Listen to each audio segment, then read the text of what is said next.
Bom dia, senhores. Então, estamos de volta para mais uma aula ainda do nosso curso de calor, nosso curso de termodinâmica. E a ideia agora é a gente começar a falar um pouquinho sobre transmissão de calor. Então, nós vamos dividir essa aula de vocês em dois blocos. O primeiro deles vai falar de condução, alcançando ao final a lei de Fourier, para que ao final, na nossa segunda aula, a gente fala dos outros dois processos, que é falar da período de convecção e a irradiação térmica e chegando ali até um corpo negro para você entender como é que isso funciona. Então, fique tranquilo, o curso é simples, mas ele é muito cobrado em provas do Enem. Então você vai ver que a parte de transmissão de calor, de forma teórica, ela é muito importante e matematicamente ela vem caindo aí em alguns vestibulares. Então, vamos para a aula. Então, olha só. A gente vai começar tentando definir com vocês, então, a ideia de fluxo de calor. Então, o que a palavra fluxo representa, meus queridos? Fluxo está ligado a movimento. Então, parece redundante, né? O fluxo da energia que já está em movimento, que é o calor.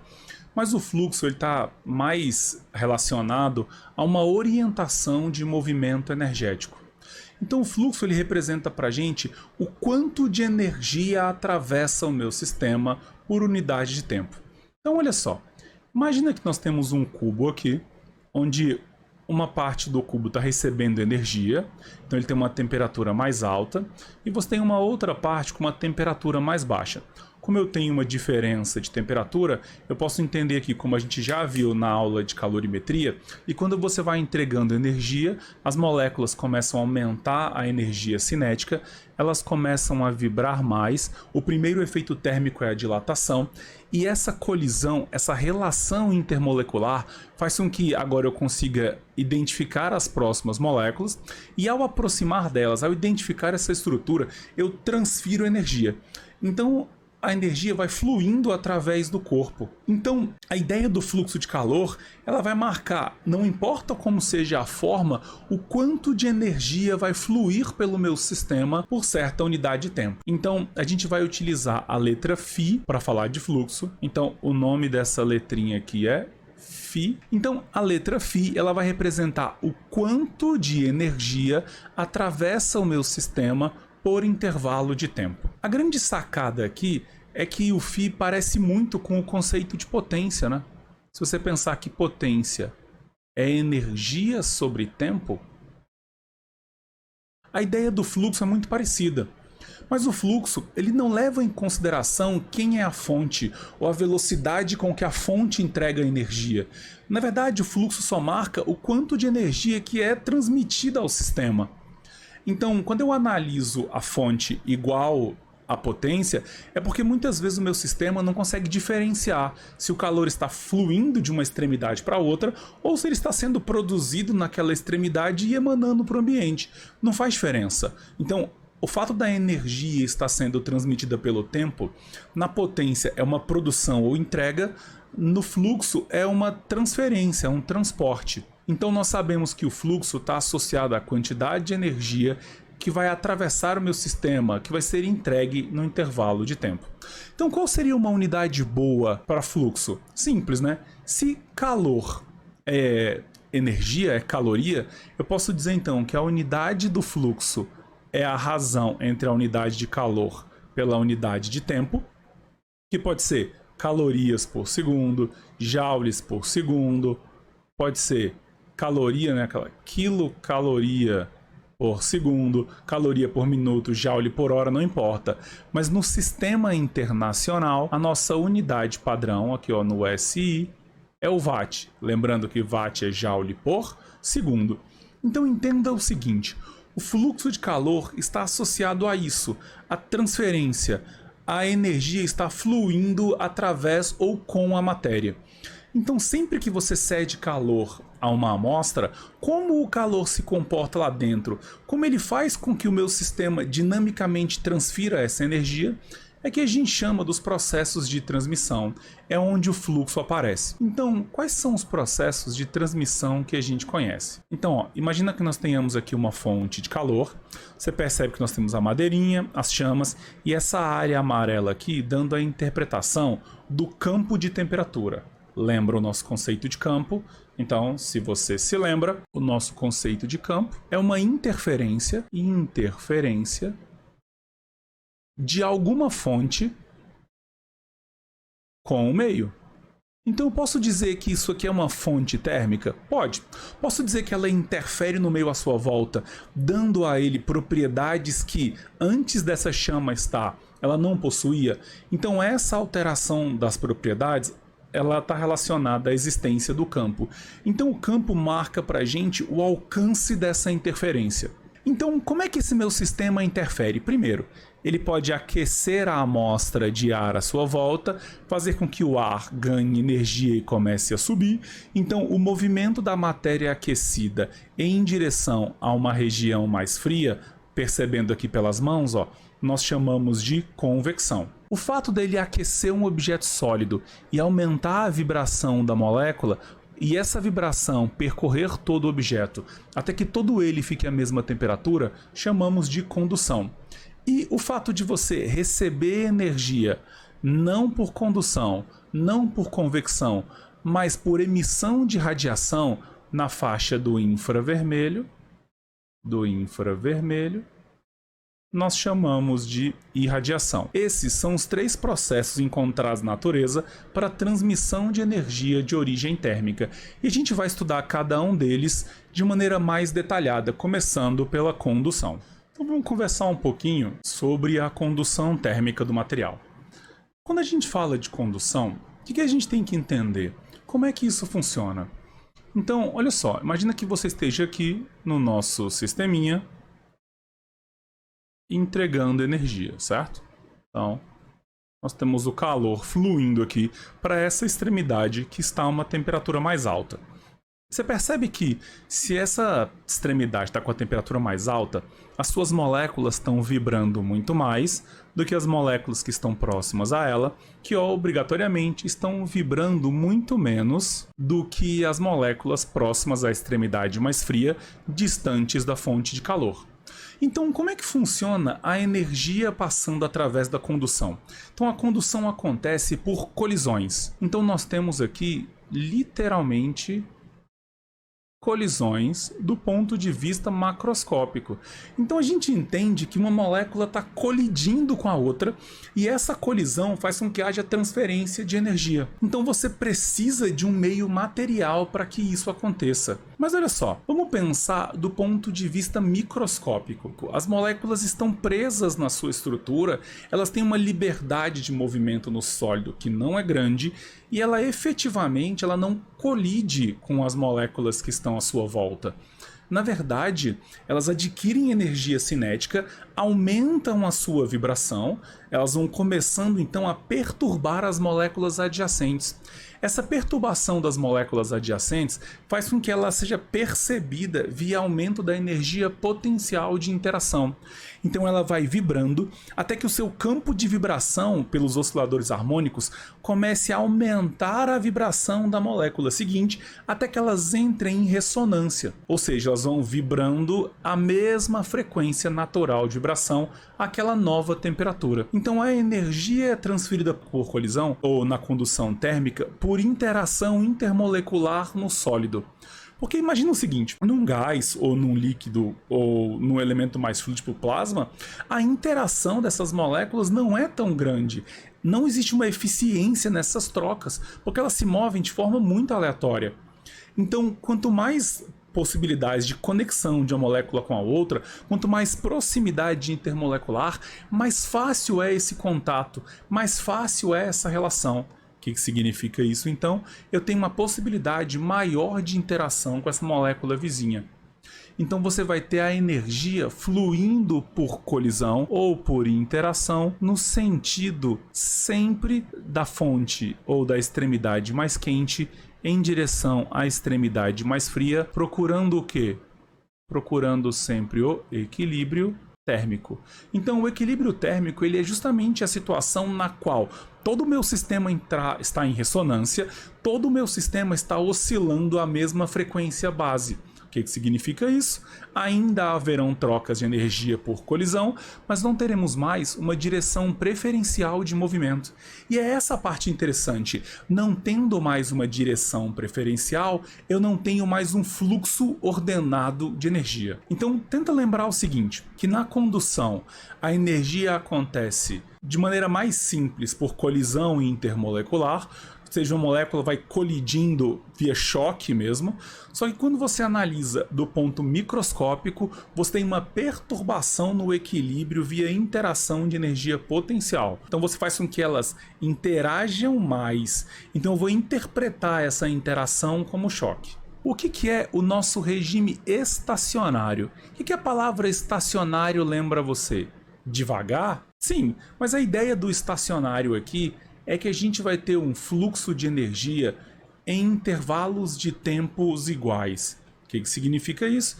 Ele vai sempre transmitir energia à mesma taxa. Então imagine que nós tenhamos aqui uma extremidade com água no ponto de ebulição, ainda recebendo energia, né? Tá aqui o nosso calor. E com isso, então, ele vai esquentar a extremidade de uma barra conectada a ela, cuja outra extremidade da barra está conectada num outro recipiente e contém gelo a 0 graus Celsius ali no exato ponto de fusão. A energia ela vai ter que fluir através da barra. Então, você vai ter aqui o nosso calor fluindo e é possível que você calcule como é o fluxo de energia através dessa barra. Então, no regime estacionário, ele vai dizer que essa transferência, ou seja, o aquecimento do meu sistema, a redução de temperatura que ele vai aqui, ou a propagação da energia através do comprimento da barra, acontece de forma constante. Isso foi provado num experimento que consistia no seguinte: imagina uma série de bolinhas presas numa haste metálica aqui, condutora, com cera. Então todas elas estão presas aqui com cera. Essa primeira estava presa aqui, essa segunda presa aqui, essa outra presa desse lado, essa aqui. E colocou-se numa extremidade distante delas uma fonte de calor. Então você tinha aqui energia entrando nesse sistema. Quando a energia ia se propagando, você ia vendo que a barra ia aquecendo, e à medida que a barra ia aquecendo, a energia era transferida para a cera derretia e a bolinha caía. E foi identificado que o intervalo de tempo entre a soltura de todas essas bolas era exatamente o mesmo. Então foi percebido que, depois que a primeira bola caía, transcorria um tempo, caía a segunda, transcorria o mesmo intervalo de tempo, caía mais uma, o mesmo intervalo de tempo, caía outra.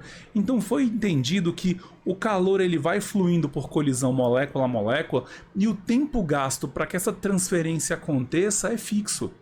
Então o nosso regime estacionário, ele diz que a taxa com que o calor flui na condução é constante. Então a quantidade de energia que é necessária para vibrar a molécula, ela vai sendo passada aqui em intervalos de tempos iguais. Então eu não tenho um momento no qual a energia acelera, passa mais rápido por umas moléculas do que por outras. Então a ideia é que eu tenha um fluxo constante e coerente de energia, que vai atravessar o meu objeto em intervalos de tempos iguais. Então, se você entendeu a ideia da condução, que essa transferência via colisão, via interação intermolecular dentro do sólido, é importante então que a gente consiga calcular essa quantidade e inclusive a velocidade com que ela se move. Para isso, nós vamos falar da equação de Fourier. Vamos falar agora sobre a lei de Fourier. Então, o que a lei de Fourier tenta parametrizar para a gente? A lei de Fourier ela vai nos mostrar o modelo matemático do fluxo. Então é através da relação de Fourier que nós vamos ver quais são os elementos que tendem a facilitar ou dificultar a passagem de energia de um sistema para o outro. Então vamos tentar entender o nosso exemplo.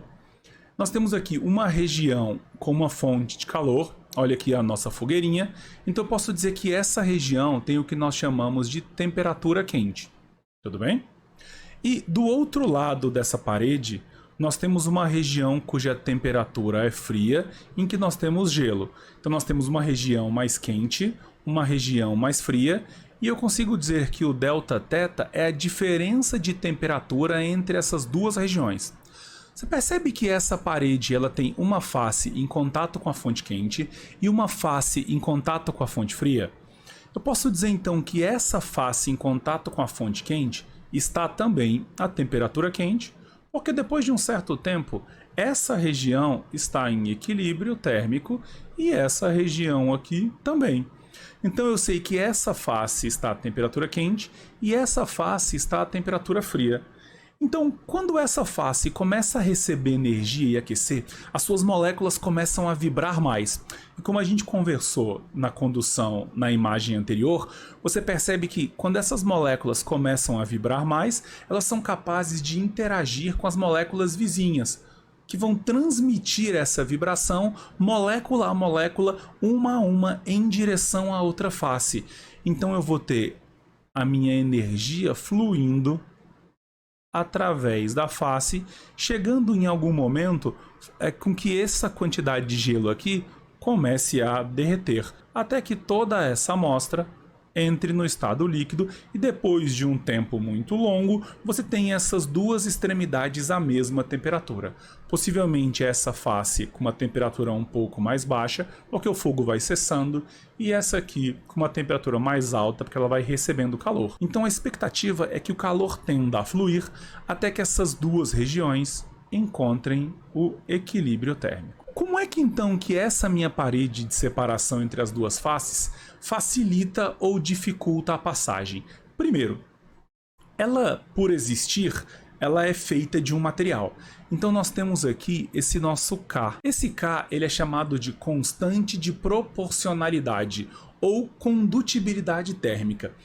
É essa constante que caracteriza termicamente a capacidade que esse material tem de permitir essa vibração e interação entre os elementos que o compõem. O que significa isso? Olha só, imagina que lá na química, quando você vai estudar um metal, então você tem aqui um metal. Um metal, ele possui na sua estrutura, se você puder pegar um metalzinho aqui, um tubo de metal, você vê que ele vai ter no seu exterior o que foi chamado aí de nuvem eletrônica, né? Então você tem aqui o mar de elétrons, né? Esse mar de elétrons, que são capazes de fluir com uma facilidade entre o nosso metal. O que significa isso? Se ele receber energia nesse pontinho aqui, ele rapidamente consegue levar essa energia ao final. Então eu consigo um fluxo energético maior se eu tiver mais mobilidade eletrônica. E esses elétrons livres dão essa mobilidade ao sistema. Enquanto materiais isolantes, como o isopor, eu não tenho esses elementos com liberdade de movimento. Então uma caixinha de isopor, que muitas vezes são as nossas caixinhas de isopor para você levar refrigerante ou gelo para algum evento, eu tenho aqui nessa parede de isopor as moléculas muito presas umas nas outras com uma baixíssima mobilidade e muito espaço entre os elementos. O que significa isso? A facilidade de conexão de uma molécula para outra, ela não existe. Então você vai ter uma dificuldade dessa interação intermolecular. Então, como eu tenho uma dificuldade nessa interação, essa interação é mais lenta. Então eu sei que o K ele vai mostrar para a gente o quão fácil é a molécula colidir com a sua molécula próxima e transmitir a energia de vibração. Então, quanto mais alta a condutibilidade térmica, mais fácil é o calor de fluir de um elemento ao outro, ou mais condutor é o meu elemento. Quanto mais baixo o K, quanto mais baixa essa condutividade térmica, mais isolante é o meu material. Isso significa que ele vai dificultar a passagem. Dificultar é diferente de impedir. Ué, Bruno, o que tem de diferente? É que dificultar vai fazer com que o tempo entre essa troca de energia aumente, mas ela vai existir? Vai. Não existe nada na natureza capaz de impedir que haja o fluxo energético. Se não, imagina, você poderia comprar uma caixa de isopor, colocar um pouquinho de gelo e deixar na garagem, lacrar a caixa perfeitamente, voltar daqui uma semana, abrir a caixa e encontrar gelo. Você percebe que isso não é possível? Por quê? Mesmo que ele seja um excelente isolante, ele vai aumentar o tempo em que a energia vai conseguir atravessar o meu sistema. Você tem que entender que mesmo assim a energia vai fluir. Então ela não vai impedir, ela só vai dificultar. Então a condução está ligada a facilitar e isolar está ligado a dificultar a passagem de energia. Outra coisa, você percebe que quanto maior a área, mais fácil a troca de energia? Porque pensa bem, quanto maior a área, eu tenho mais elementos recebendo energia. Mais elementos recebendo são mais elementos capazes de trocar essa energia ou de colidir com as moléculas próximas. Então, mesmo que o meu K seja baixo, ou seja, que eu tenha uma dificuldade de interagir com a molécula seguinte, se existem muitas moléculas vibrando, mesmo que a interação seja baixa, eu ainda terei uma quantidade de energia alta sendo transmitida. Então assim, mesmo que a minha condução seja baixa, quanto maior o número de elementos colidindo, mais energia tende a fluir. Então a área impacta de forma positiva nesse formato. Ela aumenta a quantidade de elementos que estão recebendo energia e uma maior quantidade de elementos também capazes de colidir ou de interagir com elementos à sua volta. Dessa forma, eu consigo perceber que a espessura ela é um dificultador. Porque imagina o seguinte, a espessura ela separa as duas faces. O que significa separar as duas faces? Quanto mais distante as faces estão uma da outra, mais elementos eu preciso vibrar para que o meu último elemento seja vibrado e entre em ressonância com o primeiro.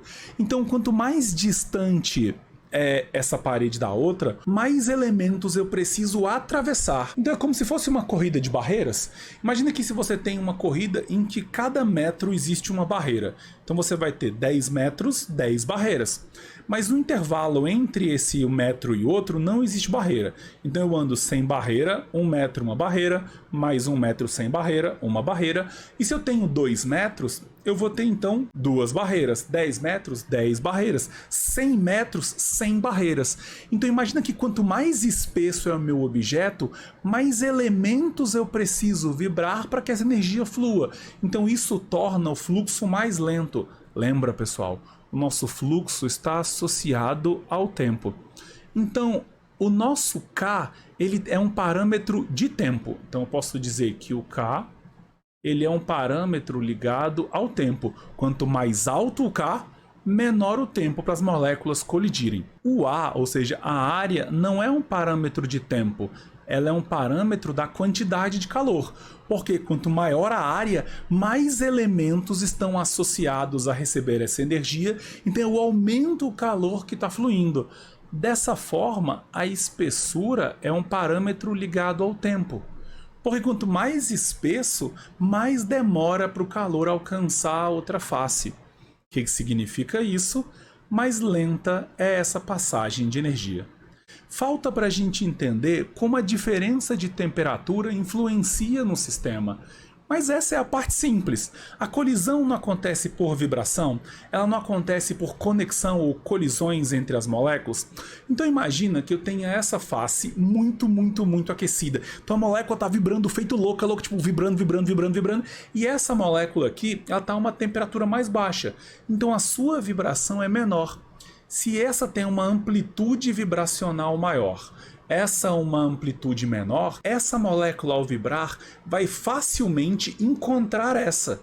Então eu facilito o contato, facilito a colisão. Então quanto maior a diferença de temperatura, mais fácil vai ser a colisão entre as moléculas. Porque imagine agora que as duas moléculas estejam vibrando muito amplamente, ou seja, com altíssima energia, e elas se movam em diversas direções. Você percebe que se elas se movem na mesma direção, por exemplo, mesmo essa aqui sendo mais alta, frequência de choques ou a frequência de conexões vai ser menor, porque essa molécula ao se mover vai dificultar a conexão entre elas. Então quanto maior a diferença de temperatura, mais fácil é a colisão, mais fácil é o contato, porque essa molécula ao se movimentar, a chance dela encontrar essa outra molécula é mais alta. Entendeu a ideia? Então a diferença de temperatura facilita na conexão. Então vamos entender o que a nossa lei de Fourier fala pra gente. A lei de Fourier, então, ela mostra como o meu sistema interfere no fluxo energético. Ele vai ser parametrizado pelo material, ou seja, pelo elemento que está lá, se ele é um condutor ou isolante, pela área do nosso objeto, se eu vou ter mais ou menos elementos capazes de transferir energia, pela temperatura, ou seja, pela facilidade de encontro, quanto maior a diferença de temperatura, e inversamente proporcional à espessura, que vai marcar o que? Quanto mais espesso, maior o tempo necessário para que ele atravesse todo o objeto. Então a quantidade de calor que vai atravessar o meu sistema no tempo depende das características às quais o meu objeto está inserido. Não existem isolantes perfeitos. O que significa não existe isolante perfeito mesmo? Que mesmo que o tempo entre as colisões aumente, mesmo que dificulte bastante a passagem de energia, mesmo que você demore muito para trocar energia, você ainda assim vai transferir energia. Só uma curiosidade aqui para você. Você sabia que o urso polar, ele é muito mais bem preparado para viver no Ártico do que um urso marrom? Qual a diferença entre os dois? Os dois são grandes, os dois são gordinhos, os dois têm muita gordura, os dois têm pelos, mas por que o urso polar ele está muito mais bem preparado para lidar com isso, com o frio ártico, do que o urso marrom? Dentro do pelo do urso polar, se você pegasse um pelinho do urso polar, ele é como se fosse um canudinho fininho aqui, ó. Então o pelo de um urso polar é um canudinho. Dentro desse canudo tem ar. Ué, Bruno, o que significa ter ar? Sabe quando você vai fazer um bolo, ou quando você já viu sua mãe fazer bolo, por exemplo, ou alguém fazendo um bolo, como é que eles fazem para poder saber se o bolo está pronto? Lembra que ele vai lá, abre o forno, coloca a mão lá dentro, espeta o bolo, tira o garfo e vê se o garfo está sequinho? Se o garfo está sequinho, o bolo está pronto. Como é que pode a pessoa enfiar a mão no forno e não se queimar, mas se encostar em alguma coisa, ou por exemplo, se encosta na beirada do forno, onde está o bolo, ou em algum lugar, você queima rapidamente e queimaduras extremamente graves. Mesmo estando o bolo, a vasilha do bolo, o forno e o ar lá dentro à mesma temperatura. Lembra que nós conversamos que os fluidos têm baixa capacidade de troca de energia? Então o ar, ele entrega energia de forma muito lenta. Significa que o ar é um bom isolante. Então da mesma forma que você consegue colocar a mão no forno, mesmo o forno muito quente, o ar estando muito quente, a troca de energia entre o ar e a sua mão é baixa, a existência dessa quantidade de ar dentro do pelo do urso polar faz com que a velocidade de troca de energia entre o corpo dele e o meio seja mais lenta. Porque além de ter a camada de gordura, que também é um isolante, tem uma baixa condutividade, além de existir o pelo, que vai acumular ar e vai diminuir ali a região em contato do corpo dele com o ar, ou seja, vai diminuir essa superfície, vai diminuir a área de contato, eu ainda tenho uma melhoria no isolamento térmico. Por quê? Porque eu vou ter uma camada a mais de proteção. Eu vou ter dentro do pelo dele uma camada de ar que vai ajudar a isolar. Da mesma forma, quando você está num ambiente frio fechado, é muito mais legal você usar um casaco de lã do que um casaco normal. Porque o que tem de interessante na lã para isolamento térmico? A lã é cheia de buraco. Aí você pensou, professor, mas ela ser cheia de buraco ajuda alguma coisa? Ajuda, porque se ela é cheia de buraco, ela tem ar. E o ar é um excelente isolante. Então o ar dentro da fibra da lã e nos buracos dos pontos vão dificultar a sua troca de energia com o ambiente. Ou seja, vão isolar você melhor e vão fazer com que você diminua a taxa de energia que está fluindo de você. Como essa taxa diminui, você se sente mais aquecido. Mas do mesmo jeito, um casaco de lã, ele não é tão bom para você estar num ambiente ao relento, onde eu tenho vento. Por quê?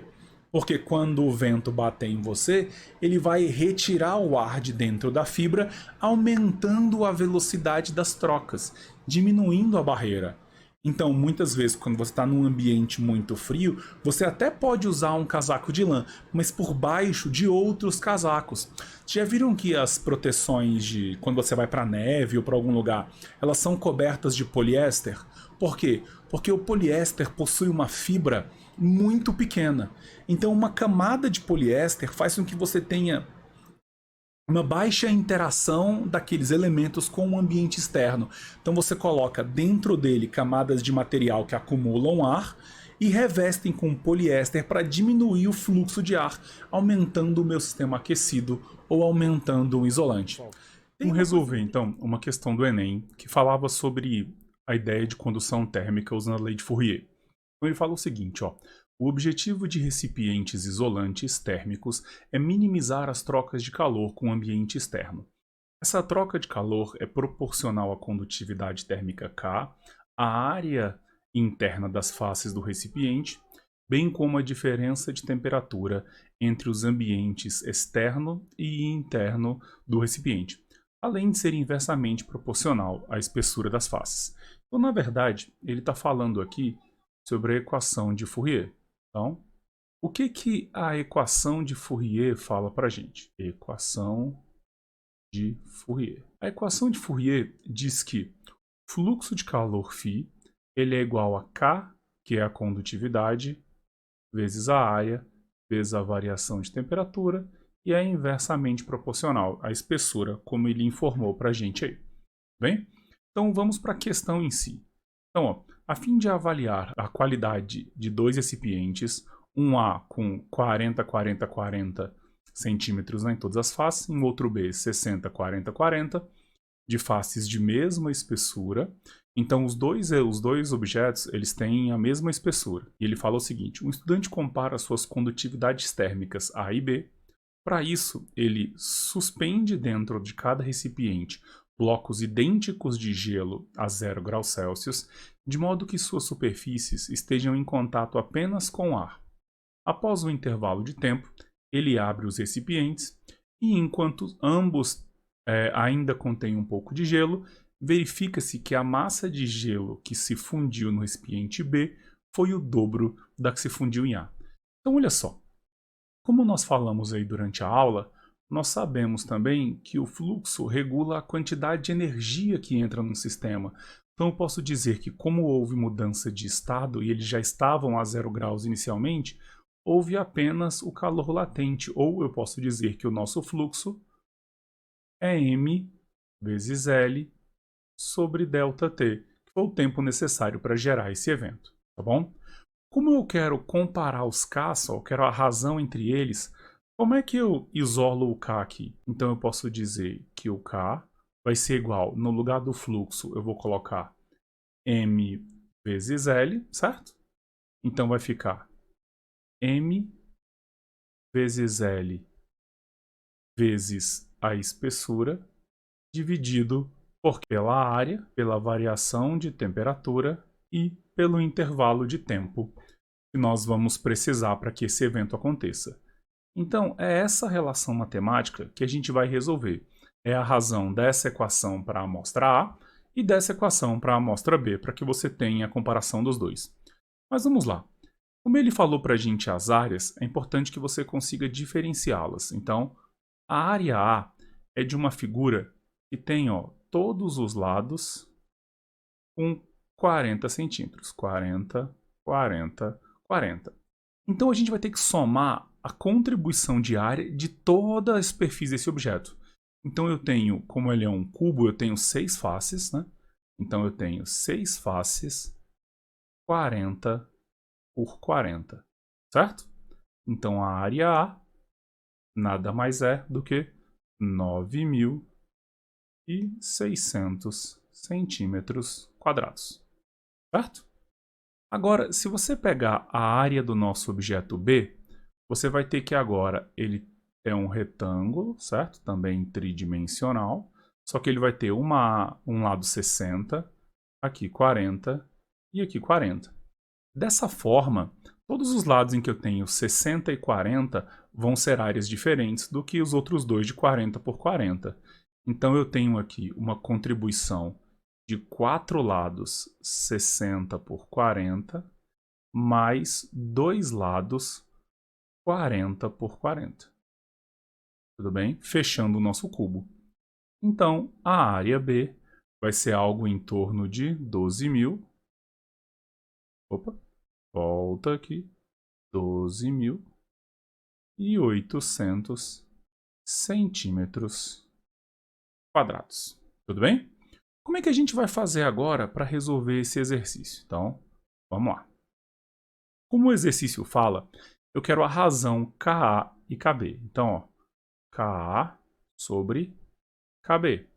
Então, vai ficar a massa de A vezes o L vezes E dividido pela área de A vezes a variação de temperatura vezes ΔT.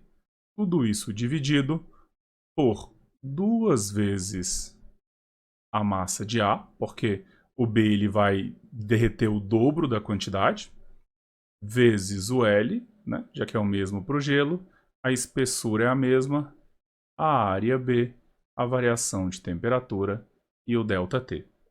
Então olha só, você percebe que eu posso cortar os L's, cortar os deltas, tetas, os ΔTs, a massa, porque vai sobrar o 2 aqui, e eu posso cortar aqui a nossa espessura.